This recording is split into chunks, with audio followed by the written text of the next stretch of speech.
So welcome back for another one, guys. Today I'm going to be working with RPGhair. They sent over a beautiful bob lace wig, but before we get into the wig, here are the free gifts. First, you get this aftercare sales card. You also get this cute little toiletry bag. Inside you have your wig caps, you have your bobby pins, and you have a rat tail comb. They also gave you a handful of ponytail holders, some elastic, and a few clips. I'm going to be using almost everything that they gave. On the packaging, you see this is a 12-inch bob, natural color, 150% density. And this is what the wig looks like. Off camera or on camera, it actually looks a nice light brown, super full and healthy. Somehow, once I put the wig on, you guys will see that it looks darker on. So first thing I'm going to do is take the excess lace off the back of the wig. The ones on the far left are the caps that they provided. The one in the middle and the other one are ones that I already own. The one in the middle kind of is my favorite and it works best for my skin tone. So I'm going to take and measure out how much of the elastic they provided I needed and cut off the excess.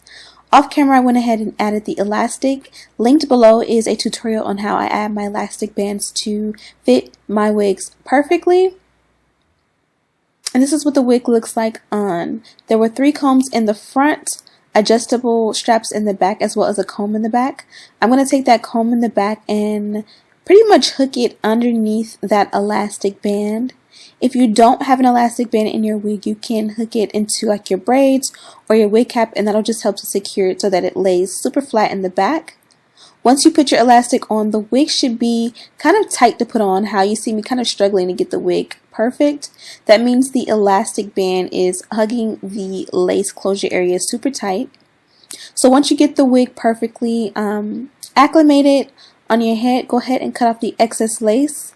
I personally prefer to cut the lace off when it's on my head. That way I can see exactly how it fits my head and I can cut the lace off kind of to look most natural on my head, opposed to just cutting it off like on a mannequin head or something. Now you get a nice amount of ear tabs if you want to keep those. I find that with ear tabs, if you keep them on, you have to glue them down. I want to do a completely glueless method, so I wanted to cut those off. But if you don't want to cut them off, just cut around with the excess lace and leave them. And then like you can use your gold spawn, your bolt hold, or your got to be glued to go ahead and quickly gel those down really quickly or glue them down. So for my parting, this wig did come pre-parted in the center. I decided I wanted to do kind of a side part, maybe like a semi-side part. It's not too deep. And I'm just going to take my hot comb. This one is an electric one, and I'm going to take that and kind of straighten out the edges. I'm sorry, the roots just a little bit. What I did notice with this one is that when you move the parting, there is a lot of flyaways in the parting once you move it. So I just took a little bit of my mousse to go ahead and lay that down. I brushed it in, and then instead of a straight back parting, I opted for kind of a curved parting just to kind of make it look a little bit more natural. When you do a curved parting and you put powder all the way around, when you tweeze it out, it looks super natural. And I'm going to take the back of that hot comb to go ahead and seal in that foam lotion that I applied and kind of just make it look super natural and make the crown lay super flat. Sometimes it's kind of hard to kind of keep the parting exactly how you had it, but I did my best. Now that I've done that, we're going to go ahead and work on the baby hair. If you don't want baby hair, you can skip this step. Sometimes you also find in the sideburn area that you don't cut off enough of the lace and it'll buckle and kind of flip up. So make sure that you go back and trim it if it's kind of flipping up. Now I'm going to take a good sharp pair of tweezers and tweeze out the hairline. This one did come semi pre-plucked, as you can see here. But the trick to making the lace lay and look super flat is to kind of tweeze the very tip of the hairline so that there's almost no hair at the very tip, and that kind of makes it look like you cannot find that line of demarcation. If the lace blends in with your skin and there are no knots at the very tip of the lace, it looks super natural and super flush, and you can't really see where it starts or begins, or ends or begins maybe. Now we're going to go ahead and we're going to tweeze the hair out much shorter. We're going to tweeze this baby hair out maybe about 1/4 of an inch long. And it's fine if the hair does not lay perfectly in all in one length. You kind of want them to be all different lengths. And this helps it to look a little bit more natural. I opted to use the yellow Got to Be Glued against my better judgment. I always find that the Got to Be Glued in black works much better for me because this one is a little bit more cakey, but it does bond the hair down. It does lay the baby hair much better. Now the great thing is that because I have not put my makeup on, I kind of do this and it kind of forms the baby hair, and then when I go and put my makeup on, in that time the baby hair kind of moves and lifts and becomes soft again. That way it'll look much more natural.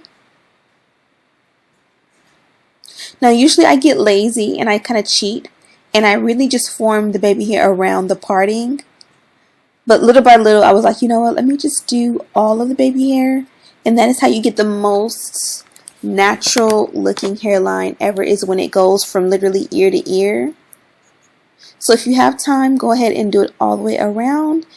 I find that once you go below the arch of your eyebrow to your sideburn, that is the toughest to make it look natural in my opinion, which is why a lot of times I'll skip it. But lately I've been more apt to kind of practice and get that area perfected. So to check my work, I'm going to go ahead and add powder to the parting as well as the hairline, and this helps me to see, you know, exactly what needs to be done, because the powder a lot of times will finesse your errors. So if it's not perfect, you can add that powder and it'll make the hairline, the baby hair, look a little bit thinner than what it really is. This powder wasn't the best. This was the Mineralized Skin Finish in the color Natural, and it didn't really offer as much coverage as a foundation powder would, so I would not recommend it if you really want it to be nice. But finally I got down to the sides of my hairline and went ahead and tweezed that out and kind of thinned it out as much as I could without making it too bald. The great thing about not bleaching your knots is when you pretty much tweeze out your hairline like this, it won't go bald as fast as it would if you did bleach your knots. Like if I tweeze this hairline out this much after bleaching the knots, within a week or two this is going to be bald, and that usually is an issue for me.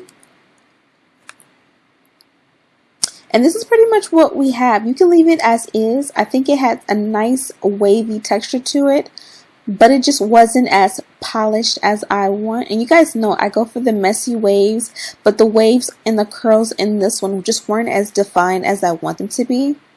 Now I'm just going through and kind of straightening the roots. I find that, see, this made it look much more sleek. So if you just want to leave it here, that is fine.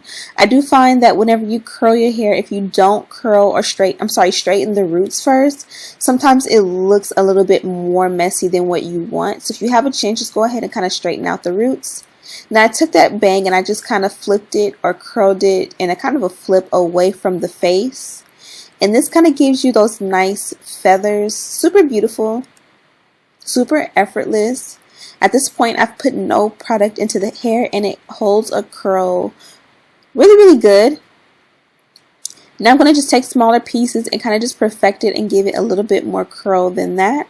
Feel free to do tighter curls and watch them drop a little bit later. You can also use flexi rods, whatever floats your boat. The main attraction in this look is pretty much that flip over on the side, or basically the bang on the other side. And that's kind of where I focus, and the rest of the hair I kind of wanted it to be very loose and effortless. And that's why I kind of went back over in that feather bang side and kind of just did some smaller pieces just to make sure that it wouldn't drop completely. And if you don't want it to drop at all, pin curl each piece as you curl it, or you can use a holding spray, or you can use both. And again, when I come back in a few minutes, you'll see that the hairline will look even more natural because that baby hair will loosen up over time. And this is the final result. Now I'm going to go off camera and fix up my makeup really quickly, but I was already feeling myself. I didn't even feel like I needed makeup because it looked so good. Like, why am I touching my hair so much? You're going to make it drop, girl.